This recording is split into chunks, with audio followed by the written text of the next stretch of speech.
had a doll that my mom made for me, and very pretty doll too. It was a girl, and we put the fine, what they call it, bags. We kind of thread it out, make it look like hair, and sew it on the head. So therefore, you can put ribbons, plait the hair and put ribbons in it. So, that was it. And the other children as well around had the same type of dolls.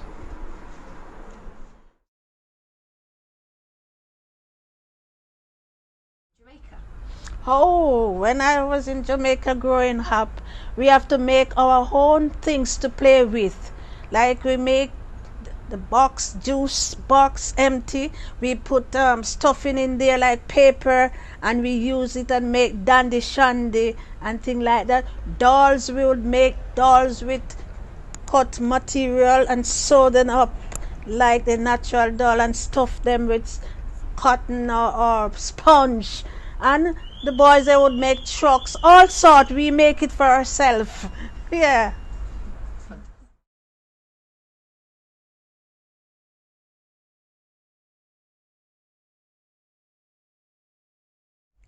Oh, we moved from Jamaica because we get the call. There was the call from the British government to all the Caribbean islands. I think it's most of the Caribbean islands. Come to England. We need you. We need nurses. We need people to work in all different industries. Ladies, come with what experience you got. There's plenty of work. Men, bring your tools, because we need to build roads and houses. And then it's England. We hear about England all our life. We were British citizens. So we said, why not? So a lot of people came long before me. But when I came, I was all right.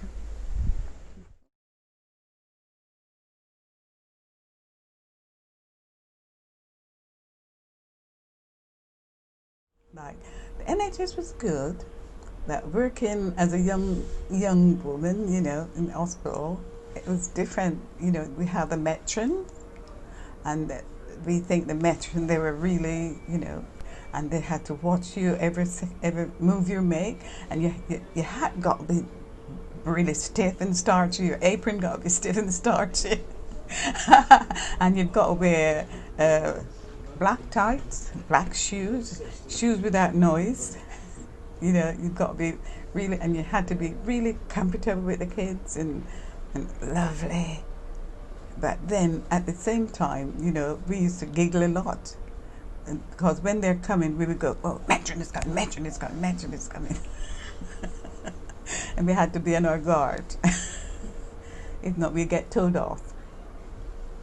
And then they would say, Nurse Davis, you're not supposed to be on that bed with that child. You're supposed to be downstairs or upstairs, or that's how they go.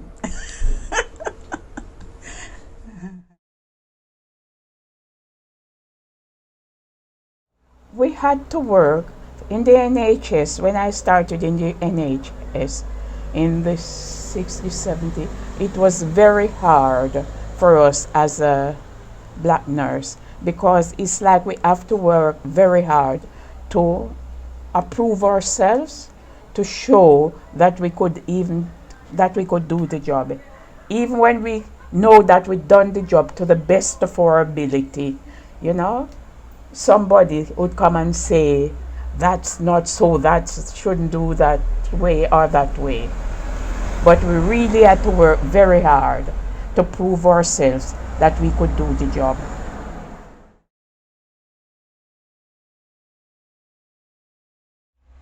I wouldn't say I was bullied, but I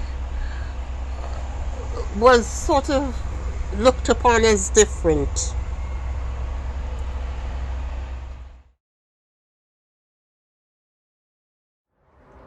My first experience of being black in Bristol is when I went to a shop to buy some things, and about to give the woman, the salesperson, the money, and she sort of looked at me, and I had to put it on the counter. She wouldn't take it from me hand to hand, and she gave me change the same way, put it on the counter. And I realized, funny woman, but didn't pay any mind to it until somebody else, it happened to, realize, because you're black, they didn't want to touch your hand.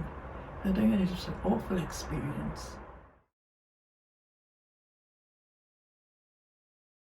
I belong to an association which is called the Bristol West Indian Parents and Friends Association, and it's a group of black people from the islands in the Caribbean. And we thought, you know, at home you have a fair for everything: Easter, Christmas, August bank holiday. Anytime there's a bank holiday, you have like a fair. And so we thought there was nothing like that in Bristol. So we decided to have what we call a community fair. And it was held in Cabot School car park. We had about 20 to 30 stalls that sell bric-a-brac and food and things like that, you know, and we had music. And it was a success. So then we had, the next year it became a little bit bigger, and other things was added to it. And that was really the reason why we started, was to bring the community together, to just have something that reminded you of home, because you're how many thousand miles away from your culture, what you used to. So we just thought we'd bring a little bit of that here to Bristol, and that's how it started.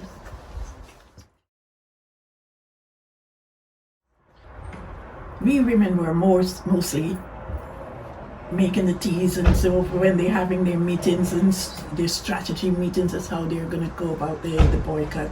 And then we would be in the procession with the placards, but the men were the ones in the forefront. They were the ones that was doing all the negotiating with the bus company and things like that. But it was interesting to see that, because they had black people on the buses in London. So Bristol was the exception, you know? And you just sort of wonder, well, no, this isn't fair. And when someone, a black man, went to apply for a position which we knew was available and was told it was filled, when we knew for a fact it was not, because someone else went and that vacancy was still open, but because he was black, you know, and that is what sparked it. And we decided, you know, we're not going to let it go like that. We need to have black people. At the end of the day, we are using the buses as well. They don't stop you from going on the buses. Why are they stopping you from having a job on the buses? But, you know, fear is a very bad thing. I'm going to leave it at that.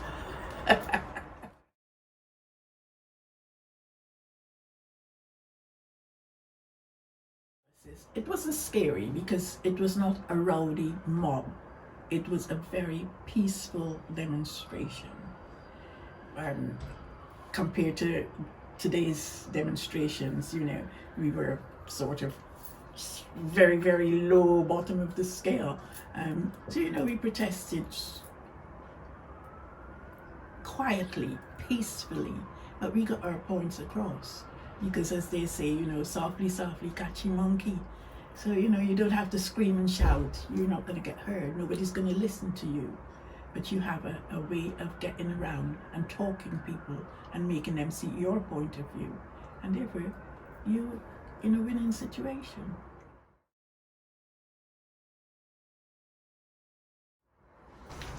It took a while for the change to happen. But the most important thing was that the same day that the omnibus company decided to change their rules, employ black people, was the same day of Martin Luther King's speech. I had a dream, and it was indeed a dream.